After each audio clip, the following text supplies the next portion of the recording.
Mm. We, as you say, there's every chance of Albanese coming back in a minority government. Yeah. I'm pretty certain about it. I wish I was wrong about it, but I see a split Liberal Party.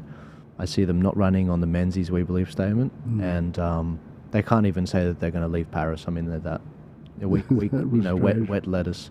And then when he mentioned the possibility of a referendum, his Attorney General came out and said, no, we're not.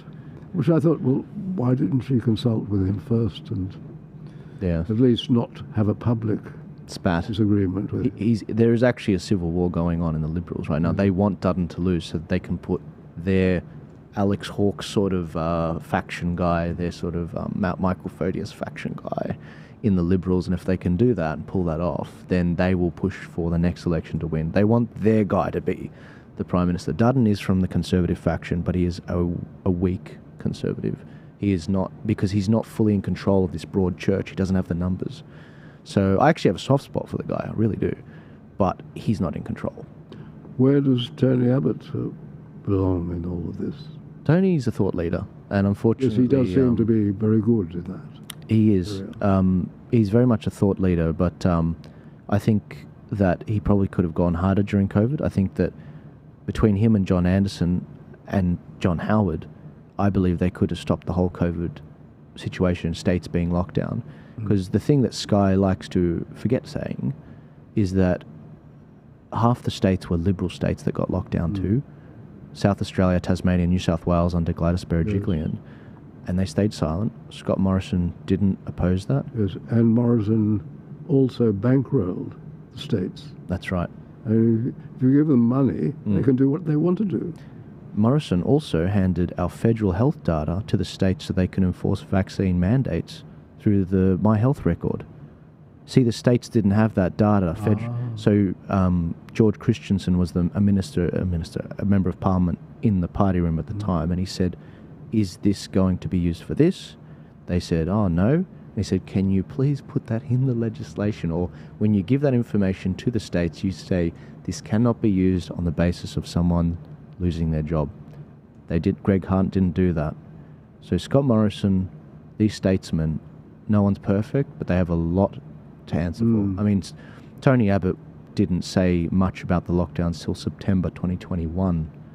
We had hundreds of days of lockdown by that point, both in Victoria and New South Wales, and so I respect Tony Abbott. I really do. I think what he did as a Prime Minister, stopping the votes and all that, I respect the man. He's a Rhodes Scholar, for God's sake. But I think that there's the thing that the statesmen have this weird rule that they don't criticise a sitting government, especially if it's a Liberal. They don't want to interfere with a Liberal Prime Minister while he's governing. COVID was that exception. It was that exception to that rule, and they didn't recognise that. And it's a personal gripe for me because I did go to the same school as John Anderson, and when I saw someone from my school, same schooling, and someone I really respected as a thought leader compromise on that, I thought, again, love the guys, respect the guys. I hope to get them on the show soon, but yeah, it is what I felt to be true. This COVID was terribly mismanaged by both Labour and Liberal governments.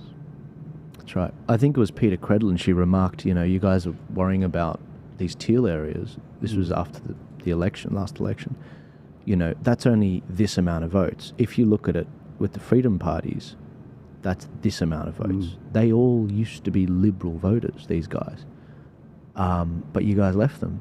And it is the forgotten people, as John Howard might have said.